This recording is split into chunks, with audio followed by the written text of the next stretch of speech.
దేవవ్రతుడిని హస్తినాపుర యువరాజుగా పట్టాభిషేకం చేసిన తరువాత ఒకసారి శంతనుడు రాజ్యంలో విహరిస్తూ యమునా నది వద్దకు వచ్చాడు. అయితే ఆ ప్రదేశమంతా అద్భుత సుగంధ పరిమళాలతో నిండి ఉంది. ఈ పరిమళాలు ఎక్కడినుంచి వస్తున్నాయి అని శంతనుడు చుట్టూ చూడసాగాడు. తన కంటికి యమునా నదిలో పడవ నడుపుతూ ఒడ్డుకు వస్తున్న ఓ యువతి కనిపించింది. ఆవిడే సత్యవతీదేవి. శంతనుడు ఆ యువతి యొక్క అందానికి మరియు ఆమె నుండి వస్తున్న అద్భుత పరిమళాలను చూసి పరవశించిపోయాడు. వెంటనే ఆ యువతి వద్దకు వెళ్లి, సుందరి, ఎవరు నీవు? ఇలా ఇక్కడ పడవ ఎందుకు నడుపుతున్నావు అని ఆశ్చర్యంగా అడిగాడు. సమాధానంగా ఆ యువతి, నేను దాసరాజు పుత్రికనైన సత్యవతిని. మా తండ్రిగారి ఆజ్ఞ మేరకు పడవ నడుపుతున్నాను అని చెప్పింది. ఆ యువతి యొక్క అద్భుత సౌందర్యానికి మైమరిచిపోయిన శంతనుడు ఆమెను వివాహం చేసుకోవాలనుకున్నాడు. వెంటనే శంతనుడు ఆ యువతి తండ్రి అయిన దాసరాజు దగ్గరకు వెళ్లి ఆయనతో, దాసరాజా, నేను హస్తినాపుర మహారాజైన శంతనుడిని. యమునా నదిలో పడవ నడుపుతున్న మీ కుమార్తెను చూసి తొలిచూపులోనే ప్రేమించాను. మీరు అంగీకరిస్తే మీ కుమార్తెను వివాహమాడి హస్తినాపురానికి మహారాణిగా చేస్తాను అని చెప్పాడు. అది విన్న దాసరాజు శంతనుడి వైపు చూస్తూ, మహారాజా, మీ అంతటి వారే వచ్చి మా కుమార్తెను వివాహం చేసుకుంటానంటే అంతకంటే అదృష్టం మాకు మరేముంటుంది? కాని నాది ఒక విన్నపం. మీకు మా పుత్రికకు వివాహం జరిగిన తరువాత ఆమె గర్భాన జన్మించిన పుత్రులే హస్తినాపుర సింహాసనానికి వారసులుగా రాజ్యాధికారం చేపడతారని నాకు వాగ్దానం చెయ్యండి అని కోరాడు. అది విన్న శంతనుడు, హస్తినాపుర సింహాసనానికి వారసుడు నా జ్యేష్ఠ కుమారుడు, సద్గుణ సంపన్నుడు అయిన గంగాపుత్రుడు దేవవ్రతుడు. అతడికి తప్ప నేను మరొకరికి రాజ్యాధికారాన్ని ఇవ్వలేను. ఇది కాకుండా మీకు మరేమైనా కోరిక ఉంటే కోరుకోండి అని అన్నాడు. అప్పుడు దాసరాజు, మహారాజా, నా పుత్రిక సత్యవతి మిమ్మల్ని వివాహం చేసుకుంటే అప్పుడు నా కుమార్తె మీ ప్రథమ పుత్రుడికి సవతి తల్లి అవుతుంది. నా కుమార్తెకు పుట్టబోయే బిడ్డలు జీవితాంతం యువరాజుకి సేవకులుగా దాస్యం చేస్తూ బ్రతకాలి. నా కూతురికి నేను అటువంటి జీవితాన్ని కల్పించలేను. అది కాకుండా నాకు మరే కోరిక లేదు అని అన్నాడు. ఇక శంతనుడు దాసరాజు కోరిన దానికి అంగీకరించక తిరిగి హస్తినాపురానికి వెళ్లిపోయాడు. శంతనుడు తన కుమారుడి మీదున్న మమకారంతో దాసరాజు చెప్పిన దానికి నిరాకరించాడు. కాని సత్యవతీదేవిపై ప్రేమను వదులుకోలేదు. ఆమె గురించే ఆలోచిస్తూ రాజ్యకార్యాలను పట్టించుకోవడం మానేశాడు. ఎవరితోనూ మాట్లాడకుండా ఒంటరిగా తన రాజమందిరంలోనే ఉంటున్నాడు. తండ్రి ముఖంలోని విషాదాన్ని గమనించిన దేవవ్రతుడు మంత్రులను సమావేశపరిచి, మహామంత్రి, కొంతకాలంగా తండ్రిగారి ప్రవర్తనలో ఏదో తెలియని మార్పు వచ్చింది. రాజ్య కార్యాలను, వారి ఆరోగ్యాన్ని సరిగ్గా పట్టించుకోవడం లేదు. సమయానికి భోజనం కూడా చేయడం లేదు. ఏదో కారణంగా ఆయన తీవ్రమైన బాధను అనుభవిస్తున్నారు. అది ఏమిటో మీకు తెలుసా అని అడిగాడు. దానికి మహామంత్రి దేవవ్రతుడితో, యువరాజా, మహారాజు శంతనుల వారు యమునా నదీ తీరాన ఒక కన్యను చూసి ఇష్టపడ్డారు. ఆమెను వివాహమాడాలని ఆ కన్య తండ్రి అయిన దాసరాజుని అడుగగా ఆయన ఈ వివాహానికి ఒక నియమం పెట్టాడు అని జరిగిన విషయమంతా చెప్పాడు. అది విన్న దేవవ్రతుడు తన తండ్రి బాధకు తనే కారణమని భావించి దాసరాజు వద్దకు వెళ్లి, నేను శంతన మహారాజు కుమారుడినైన దేవవ్రతుడను. మా పితృదేవులు మీ కుమార్తె మాత సత్యవతీదేవిని ఇష్టపడ్డారు. వారిద్దరికీ వివాహం జరిపించండి అని అడిగాడు. అప్పుడు దాసరాజు, శంతన మహారాజు మేము చెప్పిన దానికి అంగీకరిస్తే తప్పక ఈ వివాహం జరుగుతుంది అని అన్నాడు. దానికి దేవవ్రతుడు, మీరు అడిగిన కోరిక ఏంటో నాకు తెలుసు. మీరు కోరుకున్నట్టుగానే నేను హస్తినాపుర సింహాసనాన్ని ఆశించకుండా మాత సత్యవతీదేవి గర్భాన జన్మించిన పుత్రులకే సింహాసనం దక్కేలా చేస్తాను అని అన్నాడు. అది విన్న దాసరాజు, మీరు మీ తండ్రి గారి మీద ఉన్న ప్రేమతో సింహాసనాన్ని త్యజించారు. కాని రేపు మీకు పుట్టబోయే బిడ్డలు మీ మీద ఉన్న ప్రేమతో రాజ్యాన్ని ఆశించరని నమ్మకం ఏముంది అని అన్నాడు. వెంటనే దేవవ్రతుడు దాసరాజుని, సత్యవతీదేవిని తన రథంపై ఎక్కించుకుని హస్తినాపురికి తీసుకువెళ్లి అక్కడ రాజ్యసభలో శంతనుడి ముందు నిలబడి సభలోని ప్రముఖులు, సామంతరాజుల మధ్యలో రాజ్య ప్రజలందరూ చూస్తుండగా, మా పితృదేవులు మహారాజు శంతనుల వారికి దాసరాజు పుత్రిక అయిన మాత సత్యవతీదేవికి వివాహం జరిపించాలని నిశ్చయించుకున్నాను. మాతా సత్యవతీదేవి గర్భాన జన్మించిన పుత్రులకే ఈ హస్తినాపుర రాజ్య సింహాసనంపై అధికారం ఉంటుంది. నేను ఇప్పటి నుండి ఈ సింహాసనానికి వారసుడిగా కాకుండా సేవకుడినై పరిరక్షిస్తాను. నేను నా వంశాభివృద్ధిని ఆశించకుండా ఆజన్మాంతం బ్రహ్మచర్య వ్రతాన్ని పాటిస్తాను అని పంచభూతాల సాక్షిగా ప్రతిజ్ఞ చేస్తున్నాను అంటూ భీషణ ప్రతిజ్ఞ చేశాడు. తమకు పిల్లలు పుట్టగానే తమ తల్లిదండ్రులను భారంగా భావించి వృద్ధాశ్రమాలలో పడవేసే ఇప్పటి మనుషులకు తన తండ్రి సంతోషం కోసం రాజ్యాన్ని, తన ఆనందాన్ని త్యాగం చేసిన దేవవ్రతుడి జీవితం ఒక గుణపాఠం. ఈ భీషణ ప్రతిజ్ఞకు దేవతలు ఆకాశం నుండి పూలవాన కురిపించారు. అప్పటి నుండి సమస్త విశ్వం గంగాపుత్రుడిని దేవవ్రతుడు అని కాక భీష్ముడు అనే పేరుతో కీర్తించారు. అప్పుడు శంతనుడు భీష్ముని వైపు చూస్తూ, పుత్రా, నీ పితృభక్తికి నా మనసు ఆనందంతో పులకరించిపోతోంది. నీకు ఇచ్ఛామృత్యువు వరాన్ని ప్రసాదిస్తున్నాను. ఇప్పటి నుండి నీ అంతటా నీవు కోరుకోకుండా చావు కూడా నీ దరికి చేరదు అని ఆశీర్వదించాడు. ఆ తరువాత శంతనుడికి సత్యవతీదేవికి అంగరంగ వైభవంగా వివాహం జరిగింది. వివాహం జరిగిన కొంతకాలానికి సత్యవతీదేవి గర్భాన 2 మగబిడ్డలు జన్మించారు. వారికి చిత్రాంగదుడు, విచిత్రవీర్యుడు అని పేర్లు పెట్టారు. అయితే వీళ్లు చిన్న వయసులో ఉండగానే శంతనుడు అనారోగ్యం కారణంగా మరణించాడు. దానితో భీష్ముడు రాజ్యభారాన్ని, కుటుంబ బాధ్యతలను తనపై వేసుకున్నాడు. భీష్ముడు తను చేసిన ప్రతిజ్ఞకు కట్టుబడి శంతనుడు మరణించిన తరువాత కూడా సింహాసనాన్ని అధిష్ఠించలేదు. భీష్ముడు ఎప్పుడూ సత్యవతీదేవిని తన సవతి తల్లిగా, చిత్రాంగదుడు, విచిత్రవీర్యులను తన సవతి తల్లి బిడ్డలుగా భావించలేదు. తన తమ్ముళ్లకు తనే తండ్రిలా మారి వారిని పెంచి పెద్ద చేశాడు. చిత్రాంగదుడు, విచిత్రవీర్యుడు యుక్త వయసుకు వచ్చిన తరువాత భీష్ముడు వారిద్దరిలో పెద్దవాడైన చిత్రాంగదుడికి హస్తినాపుర యువరాజుగా పట్టాభిషేకం చేశాడు. కాని చిత్రాంగదుడు అహంకారి. తన పేరే కలిగిన చిత్రాంగదుడు అనే మరొక గంధర్వరాజుతో ద్వంద్వయుద్ధం చేసి మరణిస్తాడు. చిత్రాంగదుడు మరణించడంతో భీష్ముడు సత్యవతీదేవి 2వ కుమారుడైన విచిత్రవీర్యుడిని హస్తినాపురికి యువరాజుని చేస్తాడు. కాని విచిత్రవీర్యుడు హస్తినాపుర మహాసామ్రాజ్యాన్ని పరిపాలించేంత సమర్థుడు కాదు. విచిత్రవీర్యుడు సింహాసనంపై కూర్చున్న రాజ్యకార్యాలన్నీ భీష్ముడే చూస్తుండేవాడు. భీష్ముని సారథ్యంలో హస్తినాపుర రాజ్య వైభవం అనేక రెట్లు పెరిగింది. భీష్ముడి పేరు ప్రఖ్యాతలు భూమండలమంతా మారుమోగుతున్నాయి. అయితే కాశీరాజు తన 3 కుమార్తెలైన అంబ, అంబిక, అంబాలికలకు వివాహం జరిపించాలని స్వయంవరం ఏర్పాటు చేశాడు. ఆ 3 కన్యలు అత్యంత సౌందర్యరాసులు. వారిని వివాహం చేసుకోవడం కోసం అన్ని రాజ్యాల నుండి రాజులు, యువరాజులు స్వయంవరానికి వచ్చారు.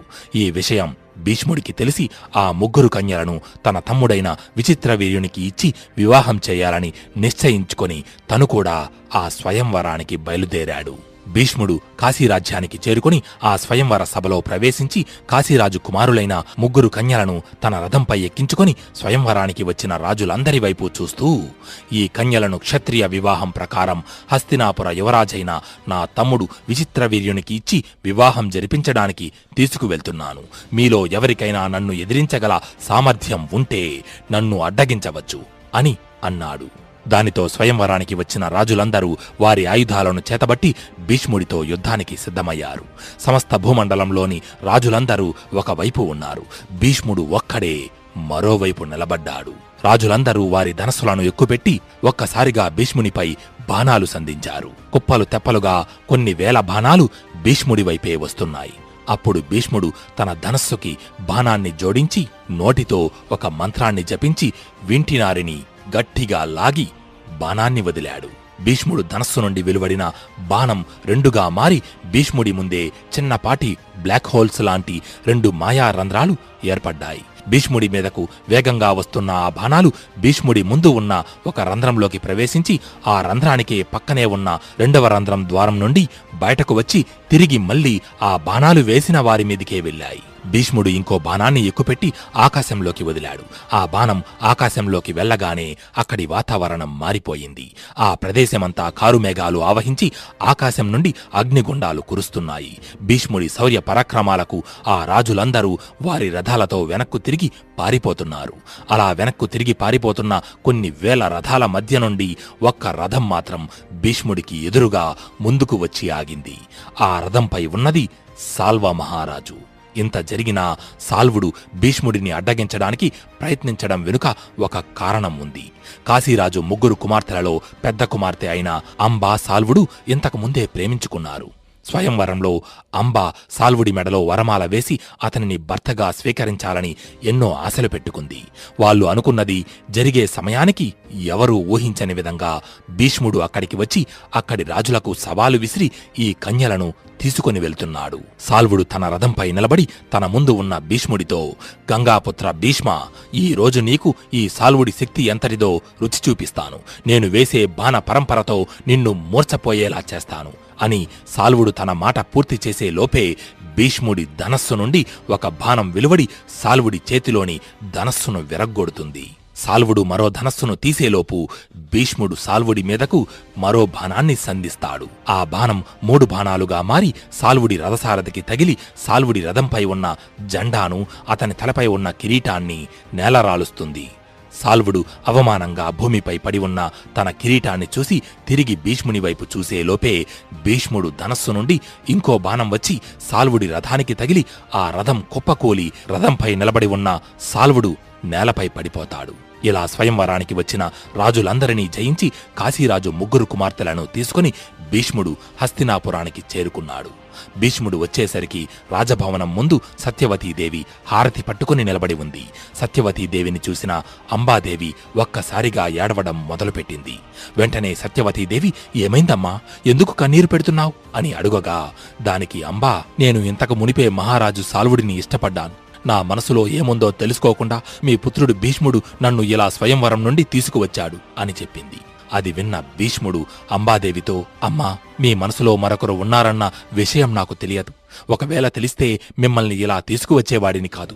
స్వయంవరానికి సిద్ధపడిన స్త్రీ ఇంతకు ముందే మరొకరిని ఇష్టపడి ఉంటుందని ఎవరూ ఊహించరు. అయినా మీకు ఇష్టం లేకుండా బలవంతంగా మిమ్మల్ని మా తమ్ముడికి ఇచ్చి వివాహం జరిపించలేను. మీరు కోరుకున్న వ్యక్తినే వివాహమాడండి అని చెప్పి కొంతమంది బ్రాహ్మణులను అంబకు తోడుగా ఇచ్చి సాల్వుని వద్దకు పంపించాడు. అప్పుడు సత్యవతీదేవి అంబికా అంబాలికల వైపు చూస్తూ, మీకు ఈ వివాహం ఇష్టమేనా అని అడుగగా వాళ్ళు సంతోషంగా అంగీకరించారు.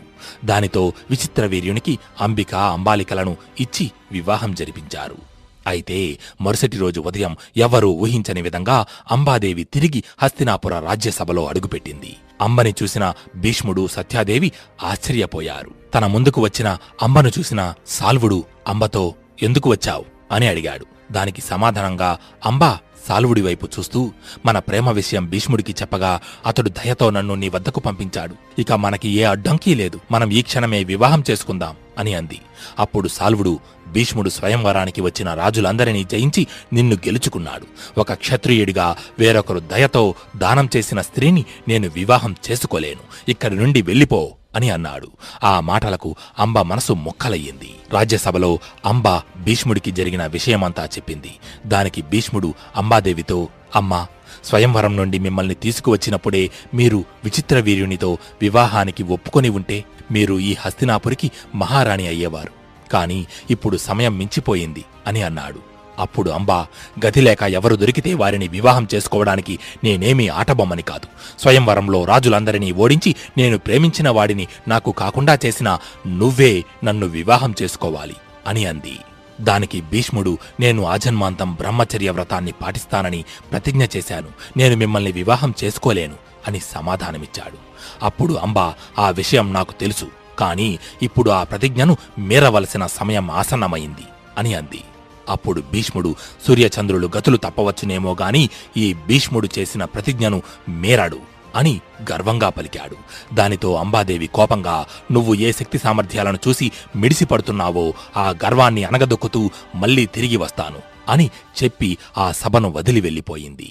ఈ సమస్త భూమండలంలో భీష్ముడిని ఎదిరించి అతడికి తగిన బుద్ధి చెప్పగల సమర్థుడు స్వయానా భీష్ముడి గురువైన పరశురాముడు ఒక్కడేనని నిశ్చయించుకొని అంబాదేవి పరశురాముడి దగ్గరకు బయలుదేరింది. పరశురాముడు ఉంటున్న పర్వతాన్ని చేరుకుని కొంత దూరం ప్రయాణించిన అంబాదేవి కంటికి తన ముందు సగం వరకు భూమిలోకి కూరుకుపోయి ఉన్న ఒక గొడ్డలి కనిపించింది. అది చూసిన అంబకు అది పరశురాముని యొక్క చేతిగొడ్డలేనని అర్థమయ్యింది. అయితే పరశురాముడు కూడా ఇక్కడే దగ్గరలో ఎక్కడో ఉన్నాడని అనుకుని ఆ గొడ్డలి దాటి ముందుకు అడుగు వెయ్యబోతుంటే తనకు ఒక్కసారిగా షాక్ తగిలినట్టు అనిపించింది. ఎంత ప్రయత్నించినా ఆ గొడ్డలిని దాటి ముందుకు వెళ్ళలేకపోతుంది. అయితే ఈసారి అంబ కనులు మూసుకుని పరశురాముణ్ణి ప్రార్థించడం మొదలుపెట్టింది. ఆ ప్రార్థనలు అంబాదేవికి 100 అడుగుల దూరంలో ఓ గుహలో కూర్చొని తపస్సు చేస్తున్న ఓ ముని దివ్య దృష్టికి వినబడుతున్నాయి. ఎంతో కాలంగా తపస్సులో నిమగ్నమై ఉన్న ఆ ముని కళ్ళు ఒక్కసారిగా ఈ ప్రార్థనలు కారణంగా తెరుచుకున్నాయి. చీకటి గుహలో ఆ ముని యొక్క ఎర్రటి కనులు వేటాడడానికి సిద్ధమైన సింహపు చూపులను తలపిస్తున్నాయి. ఇక్కడ కనులు మూసుకొని పరశురాముణ్ణి ప్రార్థిస్తున్న అంబాదేవి చిన్నగా భూమి కంపించడం గమనించింది. వెంటనే తన కళ్ళు తెరచి చూడగా తన ముందు భూమిలో కూరుకొని ఉన్న గొడ్డలి దానంతట అదే గాలిలోకి లేచి తను చూస్తుండగానే అత్యంత వేగంగా గాలిలో ఎగురుకుంటూ ముని తపస్సు చేస్తున్న గుహలోకి వెళ్ళిపోయింది. అంబాదేవి అక్కడే నిలబడి ఏం జరుగుతుందా అని ఆసక్తిగా ఆ గుహవైపే చూస్తోంది. అప్పుడు ఆ చీకటి గుహలో నుండి చేతిలో గొడ్డలి పట్టుకుని గంభీరంగా నడుస్తూ ఓ వ్యక్తి బయటకు వచ్చాడు. అతడే అత్యంత పరాక్రమవంతుడు, మహాశివుని భక్తుడు, క్షత్రియ పాలిట యముడు, మహావీరుడు పరశురాముడు.